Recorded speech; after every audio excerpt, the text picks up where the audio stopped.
तो चलिए आज एक इम्पॉर्टेंट सेशन है आप लोगों के लिए एलपी सीबीटी 2 के लिए, क्योंकि देखिए पार्ट ए और पार्ट बी दोनों मस्ट है। मस्ट इन द सेंस कि पार्ट बी में आपका ट्रेड क्वालिफाई करना इंपॉर्टेंट है। यहाँ इलेक्ट्रीशियन ट्रेड लिखा गया है, बहुत सारे ट्रेड है आपके, फीटर है, इंस्ट्रूमेंटेशन है, वेल्डर है, बहुत सारे ट्रेड है। और पार्ट ए में मैंने लिखा बेसिक इलेक्ट्रिसिटी। पार्ट ए में बेसिक इलेक्ट्रिसिटी क्यों लिखा हूँ उसको भी समझा दूंगा, इलेक्ट्रीशियन ट्रेड क्यों लिखा हूँ उसको भी समझाऊंगा। उससे पहले आपने थंबनेल में ये आपको डायग्राम देखने को मिला होगा, यानी कि ये सर्किट देखने को मिला होगा। तो देखिए ये जो सर्किट आपको जो दिख रहा है, इस सर्किट की अगर बात कर ले तो आपको इन द सेंस कि आपका कोई भी ट्रेड है, फिल्टर हो, चाहे वेल्डर हो, चाहे इंस्ट्रूमेंटेशन हो, या आपका इलेक्ट्रीशियन हो, दिस दैट कोई भी हो, रेफ्रिजरेशन हो, कुछ भी हो, तो आप सभी को पार्ट ए का सिलेबस पता है, सिमिलर है सभी ट्रेड वालों के लिए। और एक उसमें आपको पता है कि बेसिक साइंस इंजीनियरिंग ड्राइंग पढ़नी है, और उसमें बेसिक साइंस में आपको एक चैप्टर है बेसिक इलेक्ट्रिसिटी। उस बेसिक इलेक्ट्रिसिटी का ही ये है आपका टॉपिक। क्लियर हो गया?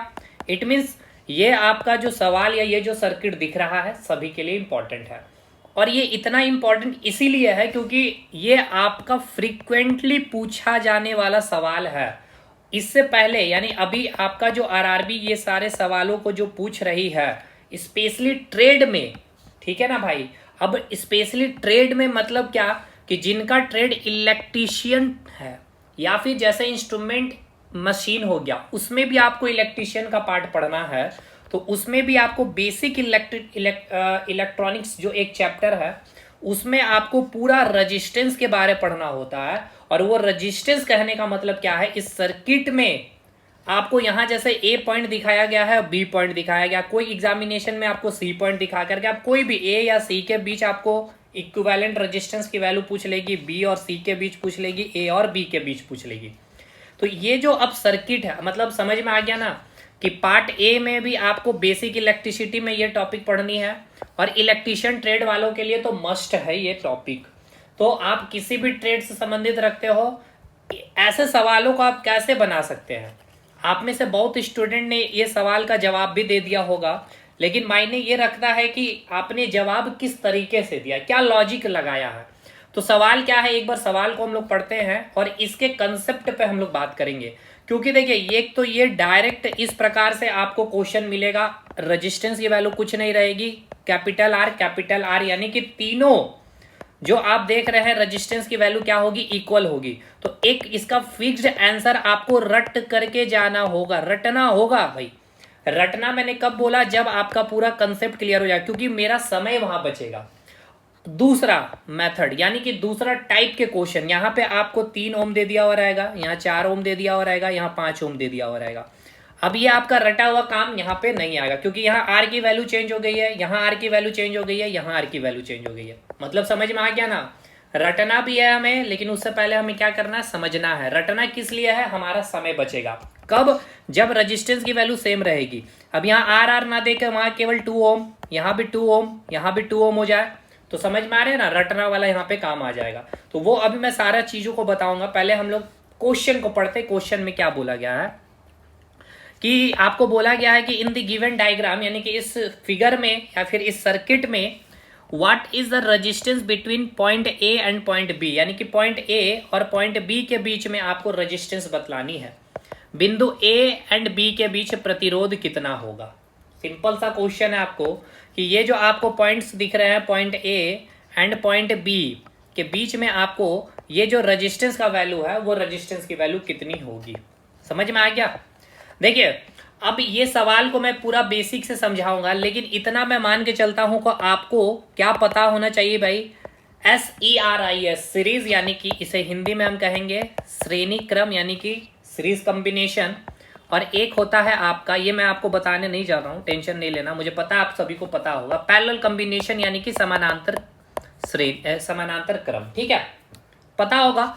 अच्छा इतना आपको तो ये भी पता होगा कि सीरीज में क्या कांस्टेंट होता है और पैरेलल में क्या कांस्टेंट होता है। तो सीरीज में आप सभी को पता है कि आपकी करंट क्या होती है भाई, कांस्टेंट होती है।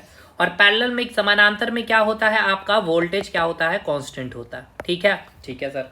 नेक्स्ट आपको ये पता है कि अगर सीरीज में करंट कांस्टेंट है आपकी, तो क्या कांस्टेंट नहीं होती है, तो आपकी जो वोल्टेज होती है वो आपकी कांस्टेंट नहीं होती है, ठीक है सर। और यहाँ पे क्या कांस्टेंट नहीं होती है, यहाँ पे आपकी करंट कांस्टेंट नहीं होती है। ये भी पॉइंट आपका क्लियर हो गया, चलिए ठीक है साहब। अगर मैं आपसे एक और पॉइंट यहाँ पे कुछ चीजें को पूछ लूं कि मैं अगर आर इक्विवेलेंट का फॉर्मूला, ठीक है ना, अगर मैं आपसे आर इक्विवेलेंट निकालना पूछ लूं तो सीरीज के केस में आर इक्विवेलेंट कैसे निकलता है, यानी कि समतुल्य प्रतिरोध की जितने भी आपके रजिस्टर में जो रेजिस्टेंस वैल्यू होती है उसको आप क्या करते हैं, ऐड कर देते हैं, R1 plus R2 plus R3 plus dot dot dot, ठीक है। और इस केस में पैरेलल के केस में हम लोग कैसे निकालते हैं, R equivalent 1/R1 plus 1/R2 plus 1/R3 dot dot dot जो भी रेजिस्टेंस की वैल्यू होगी। और इसमें मैंने एक चीज और भी बताया है अपने क्लासेस में कि जब दो रेजिस्टेंस केवल गिवन होंगे तो उस केस में आर इक्विवेलेंट की वैल्यू कैसे निकलती है, दोनों रेजिस्टेंस को क्या करते हैं हम लोग, मल्टीप्लाई कर देते हैं न्यूमरेटर में, और डिनोमिनेटर में हम क्या करते हैं, दोनों को सम कर देते हैं।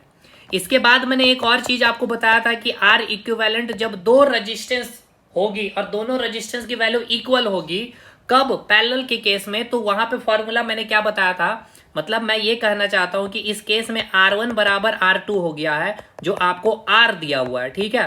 तो इसमें पुट कर लीजिए, इसमें क्या आ जाएगा, R into R by 2R, तो क्या हो गया, R स्क्वायर बाई 2R, यानी क्या हो जाता भाई, R बाई 2, यानी आर इक्विवेलेंट क्या निकल जाता है यहाँ पे, R बाई 2। अब ये किस केस के लिए है, जब आपकी रेजिस्टेंस वैल्यू क्या होनी चाहिए, इक्वल होनी चाहिए, और रजिस्टर कितने होनी चाहिए, दो ही होना चाहिए। यहाँ पे भी ये दो रजिस्टर के लिए ये फॉर्मूला, चलिए ठीक है। अब किसी को ये चीज समझ में नहीं आई है तो भाई सिंपल सी बात है, थोड़ा सा बेसिक तो आपको जानकारी होनी चाहिए, क्योंकि यहाँ पे मैं अभी आपको सीरीज और पैरेलल कॉम्बिनेशन तो समझाने नहीं आया हूँ, ये मैंने हल्की सी चीजों को रिकॉल करवा दिया है भाई, ठीक है। चलिए भाई, अब हम लोग आगे बढ़ते हैं, इन सारे सवालों को कैसे अटेम्प्ट करेंगे। बहुत सारे सवाल हैं सेम पैटर्न पे। अब इससे पहले चीजों को मैं बताऊं, अब सुन लीजिए ध्यान से, ऐसे सवाल पहले कहां पूछे जाते थे, क्योंकि जो रेलवे में बेसिक साइंस इंजीनियरिंग ड्राइंग के साथ साथ जो ट्रेड पेपर को जोड़ा गया है, आपके जितने भी ITI लेवल पे जो पेपर होते हैं, जैसे कि सेल में NTPC एग्जामिनेशन जो होती है, जहां पे NTPC यानी कि आपका जो टेक्निकल पेपर जो होता है, ठीक है, जहां पे ITI लेवल पे जो वैकेंसी आती है, तो वहां पे फीटर हो चाहे इलेक्ट्रीशियन हो, वहां पे ऐसे ऐसे सवाल बहुत बार पूछे जा चुके हैं, जिसको अब रिपीट किया जा रहा है कहाँ, आपके RRB ALP CBT 2 में, ठीक है। तो ये आपको पता चल गया, इसलिए मैंने कहा ये फ्रीक्वेंटली क्वेश्चन पूछा जाने वाला। अब यहाँ पे इस फिगर को हम लोग क्या करते हैं, सेल्फ मेड करेंगे और फिर इसको हम लोग पूरा पोस्टमार्टम करते हैं, ठीक है। चलिए ये हो गया। अब हम लोगों का एक सर्किट पहले ड्रॉ कर ले रहे हैं, ध्यान से समझिएगा। अब पॉइंट ए कहाँ है, तो यहाँ पे मैं आपको दिखा दे रहा हूँ, ये हो गया आपका पॉइंट ए और ये हो गया आपका पॉइंट बी, ठीक है। ये पॉइंट ए पॉइंट बी, अगर मैं आपको यहाँ पे ये मैंने वर्टिकल लाइन खींच दिया, उससे आपको कंफ्यूजन नहीं होना। चलिए तीनों रजिस्टर, अच्छा रजिस्टर में जो बोल रहा हूँ, यानी कि रजिस्टर बोलने का मतलब ये जो आपको दिख रहा है ना, ये हो गया एक रजिस्टर, ये हो गया आपका दूसरा रजिस्टर जिसकी वैल्यू R दी गई है, दूसरे के भी R दी गई है और तीसरी की भी क्या गई है, R गई। अब ये तीनों रजिस्टर को क्या किया गया, इस सीक्वेंस में इस प्रकार से स्ट्रक्चर में ढाल दिया, यानी इसको उठा करके यहाँ रख दिया गया इस प्रकार से, इसको उठा करके यहाँ पे इस प्रकार से जोड़ दिया गया, इसको उठा करके यहाँ पे जोड़ दिया, तो एक क्लोज लूप बन गया है। तो अब क्लोज लूप बन गया यानी कि करंट फ्लो करेगी, ये सब कंसेप्ट क्लियर है बिल्कुल। तो तीनों रजिस्टर की वैल्यू कितनी है, R है, R है, R है, ठीक है, क्लियर है, ठीक है सर। अब एक बात बतलाइए, अगर मैं आपको यहाँ पर सिंपल सा कॉन्सेप्ट का यूज करूं, यहाँ से मैं करंट को फ्लो करवाना चाहूं, क्योंकि क्लोज लूप है तो करंट फ्लो करेगा, ठीक है। अब पॉइंट ए और पॉइंट बी के बीच में करंट निकलवानी, वोल्टेज हमें रेजिस्टेंस की वैल्यू निकालनी है। तो देखिए यहाँ से मैं करंट I फ्लो करवा रहा हूँ, ठीक है, करंट I को फ्लो करा रहा हूँ। अब यहाँ से करंट I फ्लो किया इस प्रकार से करंट I फ्लो करते चला जा रहा है यहाँ से, ठीक है। अब यहाँ पे एक जंक्शन मिल रहा है, यहाँ से इसे दो रास्ते मिल गए हैं, तो दो रास्ते मिल गए तो करंट का यहाँ पे क्या होगा, डिवीजन होगा। तो डिवीजन के साथ यहाँ पे देखने को मिला, यहाँ से करंट I1 फ्लो कर रहा है और यहाँ से करंट I2 फ्लो कर रही है। कोई दिक्कत है क्या, बताइएगा, कोई दिक्कत नहीं है सर, चलिए ठीक है। अब उसी प्रकार से अगर देखा जाए तो इस रास्ते से I1 करंट फ्लो करेगा और फिर यहाँ पे कोई भी बाधा नहीं है भाई, एक ही रास्ता इधर आना है ना। यानी कहने का मतलब ये है कि इस प्रकार से करंट I1 यहाँ से फ्लो किया है तो यहाँ आराम से इधर से ऐसे ही आएगी, करंट I1 फ्लो होते हुए आएगी कि नहीं भाई, बताइए।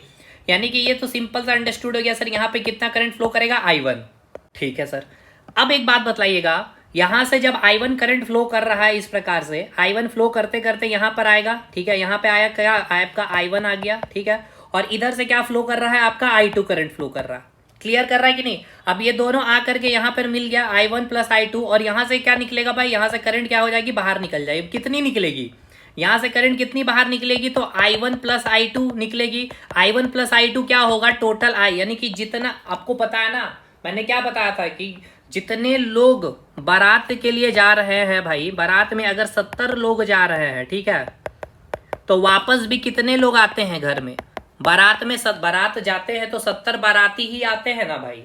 वो बात अलग है, फिर आप शादी करके जो महिला, जो आपके मित्र, उनको लेके आए, उसको अभी काउंट डाउन नहीं करें। बारात कितने लोग गए, 70 लोग गए, तो जितना करंट आई आपने फ्लो कराया उतना ही आई बाहर भी आना चाहिए। याद है आपको, ये कंसेप्ट मैंने क्लास में दिया है, ठीक है सर।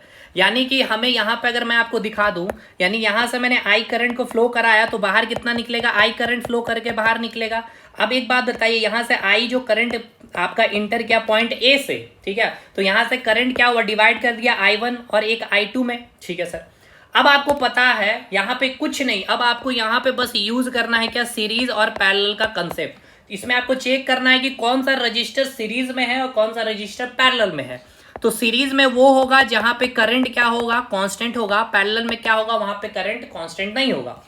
तो देखिए, इस रजिस्टर को देख लीजिए और इस रजिस्टर को देख लीजिए, यहां से भी I1 करंट फ्लो कर रहा है, यहां से भी I1 करंट फ्लो कर रहा है, यानी ये दोनों रजिस्टर क्या हो गया, आपका सीरीज में हो गया ना भाई।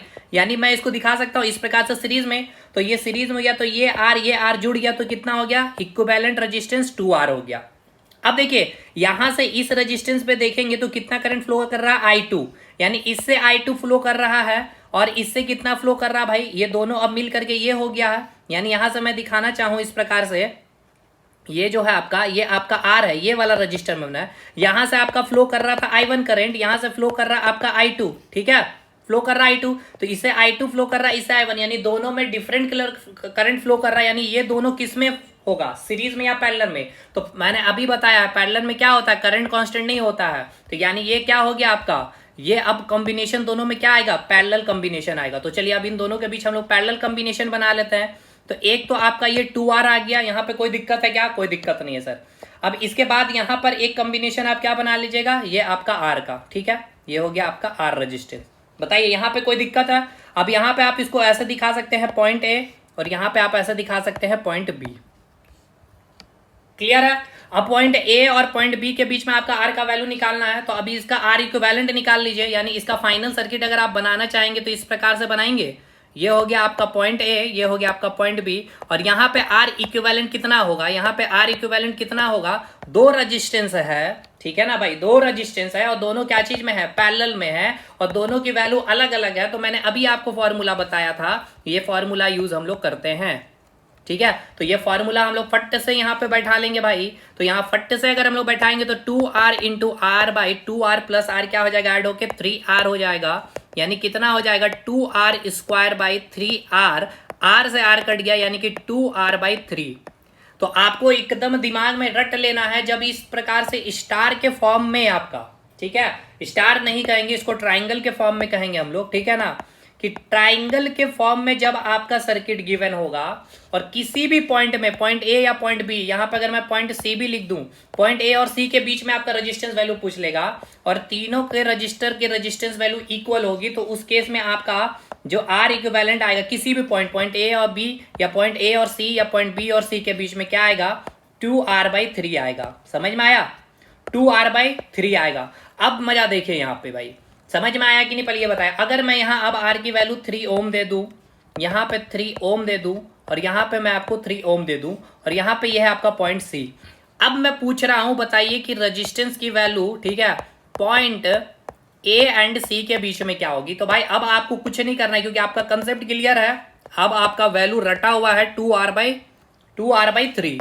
तो 2R की वैल्यू कितनी है, सारे की इक्वल है, तो 2 इंटू 3/3, ये कट गया तो कितना आया भाई, 2 ओम इज द राइट आंसर। ये 2R/3 कैसा आया, ये मेन कंसेप्ट था आपको समझना। 2R/3 कैसा आया, ये आपको समझ में आया कि नहीं, पहले ये बताइए। एक बार फिर से इसको हम लोग अभी करेंगे, ठीक है। जो समझ गए हैं अब आप इस वीडियो को स्किप कर सकते हैं, हम लोग अभी एक बार और करेंगे और बहुत सारे क्वेश्चन का भी प्रैक्टिस करेंगे अभी। चलिए देखिए, सबसे पहले तो यहाँ पे मैं फिर से यहाँ पे ध्यान दिलाऊं, क्योंकि यहाँ पे बहुत इंपॉर्टेंट चीजें हैं भाई। बहुत बेसिक से मैं एक क्लास में सीरीज पैरेलल को समझाता हूँ 2 क्लासेस में। यहाँ पे मैंने इस फॉर्मूला का यूज किया था, क्योंकि 2 रजिस्टेंस जब गिवन होगा तो ये फॉर्मूला का इस्तेमाल करेंगे। यानी कि यहाँ पे मैं लिख दे रहा हूँ, जब 2 रजिस्टेंस होगा गिवन, ठीक है, और दोनों क्या होना चाहिए भाई, इक्वल नहीं होना चाहिए। R1 not equal to R2।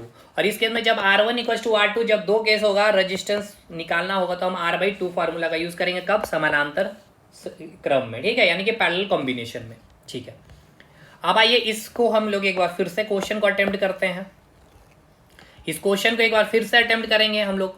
देखिए हमारे पास 3 रजिस्टर है, एक आपका R है, एक आपका और R है। तीनों रजिस्टर की वैल्यू आपकी सेम है RR। अब ये आपका रजिस्टर R1 हो गया, ये रजिस्टर R2 हो गया, ये रजिस्टर R3 है। अब तीनों को मैं इस प्रकार से अरेंज कर दे रहा हूँ, ठीक है, इस प्रकार से अरेंज कर दे रहा हूँ भाई, ठीक है। चलिए साहब, ठीक है, ये R, ये R और ये R, ठीक है भाई। चलिए साहब, अब कोई भी पॉइंट पे आपको पूछेगा तो अब आपको टेंशन नहीं लेना है। अब आप डायरेक्ट आप क्या निकालेंगे, इसका R इक्विवेलेंट निकाल देंगे किसी भी पॉइंट पे। ये आपका पॉइंट A हो गया, ये आपका पॉइंट B हो गया, पॉइंट C, किसी भी पॉइंट में मैं बोल रहा, पॉइंट A एंड B का बोल दे, पॉइंट B एंड C का बोल दे, पॉइंट A एंड C का बोल दे, तो R इक्विवेलेंट का वैल्यू क्या आएगा, 2R/3, यही आंसर हो जाएगा। या अब आपका R का वैल्यू आपको दे दिया हुआ रहेगा 24 ओम, 24 ओम, यानी R की वैल्यू सेम है, ट्राइंगल में है, किसी भी पॉइंट में वैल्यू पूछेगा तो 2R/3 यूज करेंगे। R का वैल्यू दिया हुआ 24, 3 से डिवाइड करेंगे, 3 × 4 8 दूनी 16 ओम, किसी भी point A and B, point B and point C, ठीक है। चलिए अब आपको समझ में आ गया ना भाई। अब एक बार हम लोग इसको प्रैक्टिस और अच्छे से कर लेते हैं। किसी भी पॉइंट पे अगर हमें पूछ लिया जाए तो हम लोग पॉइंट A और B को ही लेके चलेंगे। हम लोग सबसे पहले क्या करेंगे, सीरीज ऑफ पैरेलल कॉम्बिनेशन को यूज करना सीखेंगे। तो सबसे पहले हमने यहाँ पे I करंट को इंटर कराया इस सर्किट में, तो जितना बाराती जाएगा उतना बाराती क्या होगा भाई, बाहर आएगा। कंसेप्ट क्लियर है? कंसेप्ट क्लियर है सर। यानी I करंट जा रहा है, 5 एम्पियर करंट जा रहा होगा तो 5 एम्पियर करंट बाहर आ रहा है, यानी 5 बारात जा रहे तो 5 लोग बारात से वापस रिटर्न होंगे ही भाई, सिंपल सी बात है। अब I करंट इधर जा रहा था, एक ही रास्ता है तो एक ही रास्ता से 5 लोग गए हैं, है ना भाई, एक ही रास्ता से ये 5 लोग गए हैं। अब यहाँ पे 2 रास्ता मिल गया, बारात क्या हो गया, 2 रास्ते में बढ़ गए हैं, 2 रास्ते में बढ़ गए हैं, तो इधर देखने को मिल रहा है कि 2 एम्पियर करंट इधर चला गया है, ठीक है, और इधर देखने को मिल रहा है क्या, इधर 3 एम्पियर चले गए हैं। यानी कि 5 बारात जो गया था, 2 बारात इधर चले, मतलब 2 बारात मतलब 2 लोग इधर चले गए हैं, 3 लोग इधर आ गए, मतलब कुल मिलाकर के हैं कितने, 2 3 5, क्योंकि आए बाराती में 5 लोग ही है। लेकिन 2 रास्ता यहाँ तक तो ठीक चले, लेकिन इस पॉइंट के बाद यानी पॉइंट A के बाद से क्या हुआ, इनका रास्ता बदल गया भाई, क्योंकि 2 रास्ते मिल गया, बाराती बढ़ गए, 2 लोग इधर चले गए इस रजिस्टर की ओर, 2 लोग और 3 लोग इस रजिस्टर की ओर चले गए। अब आपको समझ में आ रहा है, यहाँ करंट कम फ्लो कर रहा है, हालांकि यहाँ पे ऐसा नहीं होगा, क्योंकि यहाँ पे R है, यानी कि दोनों रुकावट बराबर है, तो यहाँ पे अगर 5 है तो यहाँ 2.5 में जाएगा, 2.5 जाएगा, कंसेप्ट के अकॉर्डिंग अगर बात किया जाए तो यहाँ पे मैं और अच्छे से आपका कंसेप्ट का यूज करवा देता हूँ। देखिए इसीलिए मैंने कहा ना भाई, फिजिक्स हो चाहे साइंस हो चाहे कुछ भी, फील करना होना चाहिए आपको। चलिए अगर हम फील करते हुए हम लोग पढ़ेंगे। यहाँ से हमने I करंट को फ्लो कराया भाई, I मान के चलते 6 एम्पियर करंट है, तो इधर से 3 एम्पियर करंट चला गया और इधर से आपका क्या हो गया, 3 एम्पियर करंट चला गया, ठीक है। कोई दिक्कत है? कोई दिक्कत नहीं है भाई। 3 क्यों? क्योंकि यहाँ पे R की रुकावट वैल्यू सेम है, यानी रोकने वाला एक ही है, मतलब कि सेम पावर के लोग है, इसीलिए 2 रास्ता मिल गया, इसलिए करंट बढ़ गया। यानी कि यहाँ से करंट कितना फ्लो किया सर, यहाँ से करंट I1 चला गया है और यहाँ से करंट क्या चला गया सर, I2 चला गया है। क्लियर है? हमें पहले ये बताइएगा। बिल्कुल क्लियर है सर। यानी कि I इक्वल्स टू क्या निकल गया, I1 + I2, मतलब ये कि 6 बारात गए हैं, तो यहाँ पे भी जो दोनों को जोड़ने के लिए बाद भी क्या आएगा, यानी कि 2 रास्ते में I1 I2 में बारात बटे हैं, तो भाई 6 लोग गए तो 6 लोग का डिवीजन होगा, 3 लोग इधर चले गए, 3 लोग इधर चले गए। अब जरूरी नहीं हमेशा ही इक्वल बाराती में डिवीजन करेंगे करंट को, क्योंकि ये डिपेंड करेगा R का वैल्यू अगर अलग अलग है, मान के चलिए यहाँ 5 ओम है और यहाँ 2 ओम है, तो यहाँ रुकावट ज्यादा है तो यहाँ पे करंट कम फ्लो करेगा, यानी यहाँ 2 एम्पियर होगा, यहाँ पे 4 एम्पियर फ्लो करेगा। तब समझ में आया ना भाई, ये सब अब आपका कंसेप्ट क्लियर होना चाहिए एकदम। चलिए ठीक है, तो यानी कि I1 + I2 यानी कि यहाँ पे 3 एम्पियर, यहाँ भी 3 एम्पियर। क्लियर है? ठीक है सर। इसीलिए तो मैंने कहा कि जब यहाँ पे 6 एम्पियर आ रहा है तो फिर फाइनली 3 मिल करके वापस बाहर कितना आएगा, 6 एम्पियर बाहर आएगा। यहाँ मैं लिख दे रहा हूँ 6 एम्पियर, ठीक है, 6 एम्पियर। अब आगे बढ़ते हैं। अब यहाँ से जब 3 लोग आगे बढ़ रहे हैं इस प्रकार से, 3 एम्पियर I1 करंट बढ़ रहा है, तो एक ही, अब यहीं एक ही रास्ता, तो यहाँ से भी यानी इस रजिस्टर से भी कितना करंट फ्लो किया हमें पहले ये बताइएगा। इस रजिस्टर से भी, यानी इस रजिस्टर से कितना करंट फ्लो किया सर, इस रजिस्टर से भी करंट जो फ्लो कर रहा है, इस दूसरे कलर से मैं दिखा दूं, इस रजिस्टर से भी जो करंट फ्लो कर रहा है कितना, 3 एम्पियर। यानी कि 3 एम्पियर नहीं, I1 में लिखूंगा तो और अच्छे से समझ में आएगा, I1 फ्लो कर रहा है। इसका मतलब कि ये जो रजिस्टर है और ये जो रजिस्टर है, इसमें क्या है, करंट इक्वल है, I1 और I1। तो करंट इक्वल कहाँ होता है, देखिए करंट कांस्टेंट कहाँ होता है, सीरीज में।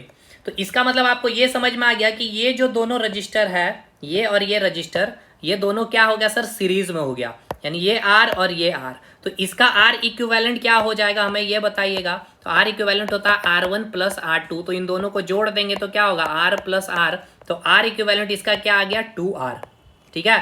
यानी कि ये जो आपका रजिस्टर जो दिख रहा है, एक बार और अच्छे से एकदम फील करते हुए देखिए, यानी ये जो आपको रजिस्टर बनाया गया इस प्रकार से, ये दोनों रजिस्टर का इक्विवेलेंट वैल्यू कितना आ चुका है, 2R आ चुका है। समझ में आ गया, कितना आ चुका है, 2R आ चुका है। यहां तक समझ में आ गया सर। अब आइए बात करते हैं नीचे वाले रजिस्टर की, यानी इस रजिस्टर साहब की, जहां से करंट कितना फ्लो कर रहा है सर, I2 करंट फ्लो कर रहा है। यानी यहाँ पे करंट कांस्टेंट नहीं है, यहाँ पर I2 फ्लो कर रहा है, इससे I2 फ्लो कर रहा है। और देखिए फाइनली I2 यहाँ आया और यहाँ से इधर से क्या आ रहा है आपका, I1 आ रहा है, I1। तो अब I1 प्लस I2 मिल करके क्या फ्लो करेगा, I ही हो जाएगा, है ना भाई। यहाँ अभी मैंने इक्वेशन लिखा I1 plus I2 equal to क्या, I। तो जितना करंट गया उतना करंट बाहर आ गया, सेटिस्फाइड बिल्कुल। लेकिन अब ये रजिस्टर क्या है भाई, I2 फ्लो कर रहा है इसमें। इट मीन्स ये कि इस रजिस्टेंस के साथ, यानी इस रजिस्टर के साथ अब ये क्या होगा आपका, पैरेलल के साथ पैरेलल सीरीज का कॉम्बिनेशन बनाएगा। इसका रजिस्टेंस वैल्यू कितनी है, R है। क्यों यहाँ पे, क्योंकि यहाँ से जो करंट फ्लो कर रहा है I1 और यहाँ से जो फ्लो कर रहा है वो है आपका I2, ठीक है। तो करंट अलग अलग फ्लो कहाँ करता है, करंट कांस्टेंट कहाँ नहीं होता है।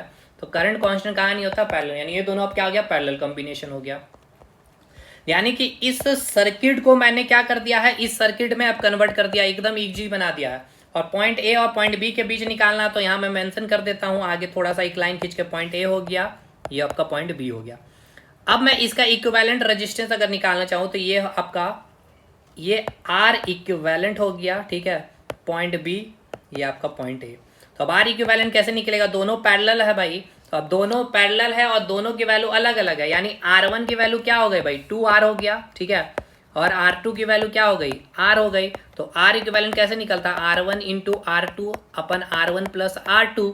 तो क्या हो जाएगा, 2R इंटू R। अब इसको जोड़ देंगे तो क्या हो जाएगा, 3R। तो R से R कट गया, यानी कि 2R/3 आ गया। तो R इक्विवेलेंट क्या आ गया, 2R/3।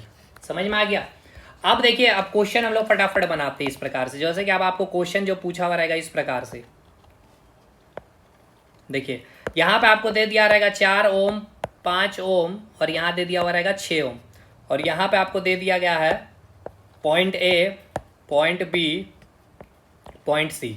तो आपको कुछ माइंड में नहीं करना है, इतना ज़्यादा दिमाग लगना। अभी मैंने आपको बताया था कि जब भी ट्राइंगल में सर्किट गिवन होगा और अगर तीनों रेजिस्टेंस की वैल्यू अलग अलग होगी, तब आपको क्या करना होगा, कंसेप्ट यूज करना होगा, ठीक है। तो यहाँ पे आप देखिए R की वैल्यू, R की वैल्यू, R की वैल्यू क्या है, अलग अलग है। तब इस केस में आपको क्या करना होगा भाई, कंसेप्ट यूज करना पड़ेगा, यहाँ रटने से काम नहीं चलेगा। तो हम फटाफट क्या करेंगे, करंट फ्लो करा देंगे, करंट फ्लो करा देंगे। I जाएगा तो I इधर आएगा, तो यहाँ से I1 जाएगा, I1 इधर से जाते जाएगा आराम से, I1 यहाँ से भी कितना फ्लो करेगा, I1 फ्लो करेगा। और यहाँ से I1 चला गया, यहाँ से I2 चला गया, ठीक है, I2। तो भाई यहाँ से I1 जा रहा है इस रजिस्टर से, यहाँ से भी रजिस्टर से I1 जा रहा है। तो ये 4 ओम और ये 5 ओम क्या हो गया भाई, सीरीज में है। यानी ये 4 ओम और ये 5 ओम, ये क्या हो गया भाई, सीरीज में है। यानी कि इसका R इक्विवेलेंट कितना आ गया भाई, 4 5 कितना हो जाएगा, 9 ओम। यानी इक्विवेलेंट क्या आ गया, 9 ओम। और ये क्या भाई, यहाँ से I2 जा रहा है यानी पैरेलल में है, तो ये आपका पैरेलल में हो गया कितना, 6 ओम। पॉइंट ए और पॉइंट बी के बीच हमें निकालना। तो भाई यहाँ आराम से हम लोग निकाल लेंगे। इसका R इक्विवेलेंट क्या निकल जाएगा बताइएगा, 9 इंटू 6, और इसको जोड़ देंगे, 9 छक 15, 9 छक 54/15 ओम इज द राइट आंसर। समझ में आ गया। अब इसके बाद अब मैं और बहुत सारे क्वेश्चन करा ही देता हूँ एक बार। अब देखिए क्या कर रहा हूँ, यहाँ मैं लिख दे रहा हूँ 8 ओम, 8 ओम 8 ओम, ठीक है। और यहाँ मैं लिख दे रहा हूँ point A, point B, point C, और बोला जा रहा है पॉइंट ए एंड सी के बीच में आर की वैल्यू बताइए। तो भाई क्या होगा आर का वैल्यू, यहाँ पे आप देखिए अब क्या है, ट्राइंगल के फॉर्म में है, ठीक है, और रेजिस्टेंस की वैल्यू इक्वल है। तो भाई हमें पता है क्या होता है 2R/3, तो 2R की वैल्यू क्या है 8 है भाई, 3 8 दूनी 16 but 3 ohm is the right answer. समझ में आ गया। या अब यहाँ पे आपको कुछ नहीं, यहाँ पे क्या कर दिया जाएगा, देखिएगा यहाँ पे क्या किया जाएगा आपके साथ, यहाँ पे अब आपको क्या किया जाएगा, यहाँ पे अब आपको दे दिया रहेगा इस प्रकार से आर आर आर, बोल दिया जाएगा बी एंड सी के बीच में, ठीक है, आर इक्विवेलेंट। तो आर इक्विवेलेंट क्या आ जाएगा बी एंड सी, तो भाई आर आ रहा है तो भाई क्या आ जाएगा 2R/3 is the right answer. समझ में आया। तो आप इलेक्ट्रीशियन ट्रेड कहीं से भी पढ़ रहे होंगे ना, तो आपको ये सब सर्किट कराए जाएंगे, ऐसे बहुत सारे सर्किट आपके एग्जामिनेशन में पूछे जाते हैं। तो होप सो कि आप बड़े आराम से आप चीज़ों को बना पाएंगे। देखिए अभी मैं आपको दिखाता हूँ जो एग्जामिनेशन अभी सेल का पेपर हुआ था, सेल या फिर कोई भी हुआ था भाई, किसी भी इंडस्ट्री का पेपर था, जहाँ पे इलेक्ट्रीशियन ट्रेड के जो पेपर होते हैं ना, वहाँ पे जो क्वेश्चन पूछा गया था ये वाला क्वेश्चन था, ठीक है। बड़े आसान क्वेश्चन थे, लेकिन देख करके स्टूडेंट डर जाते हैं। ए पॉइंट और बी पॉइंट के बीच में पूछा गया था वैल्यू, ये है आपका 3 ओम, और ये हो गया आपका 4 ओम, और ये था आपका 9 ओम था, ठीक है। पॉइंट ए या बी के बीच, तो कुछ नहीं भाई, यहाँ पे मैं कुछ नहीं करता हूँ, यहाँ से आई करंट फ्लो कराऊंगा और यहाँ से आई करंट निकाल दूंगा। अब देखना है कि कहाँ से करंट इक्वल जा रहा है, इसमें I1 जा रहा है, इसमें I2 जा रहा है, ठीक है। इसमें I1 गया है, यहाँ से भी I1 गया, तो 3 ओम 4 ओम क्या हो गया भाई, सीरीज में हो गया, सीरीज में हो गया 3 ओम और 4 ओम। तो भाई इसको हम ऐड कर देंगे तो क्या आ जाएगा 7 ओम, इसमें I2 गया तो 7 ओम, और ये 9 ओम, ये पैरेलल में आ गया तो क्या हो गया 9 × 7 9 7 तो 16, 63/16 ओम, ठीक है। समझ में आ गया। तो चलिए ऐसे सवाल बनते रहेंगे आपके, मैं कराते रहूँगा। और बेसिक इलेक्ट्रिसिटी का क्लास कर पार्ट 8 आएगा, ठीक है ना। पार्ट 7 हम लोग किए हैं, रजिस्टेंस का भी हम लोग न्यूमेरिकल्स कर रहे थे, अभी हम लोग इतने फार्मूला डिराइव भी कर चुके हैं 24, ये आपके यूट्यूब पर भी आए हुए हैं क्लास, तो जरूर से कर लीजिएगा, ठीक है। और ये कंसेप्ट ऐसा बहुत सारे सर्किट है जिसके कंसेप्ट मैं आपको देते चलूंगा, विथ स्टोन ब्रिज वगैरह का भी देते चलूंगा बहुत सारे। अभी तो ये मैंने अभी आपको ट्राइंगल का कंसेप्ट दिया ना, इसके बाद आपको ऐसा क्वेश्चन भी आपको देखने को मिला होगा एग्जाम में, या भी आप पकड़ भी लेंगे। देखिए इस प्रकार से ये हो गया आपका स्क्वायर वाला सर्किट, तो अब इसका एक अलग मेथड होता है, ठीक है। तो चलिए खैर आगे मिलते चलेंगे ऐसे सवालों को। चलिए धन्यवाद।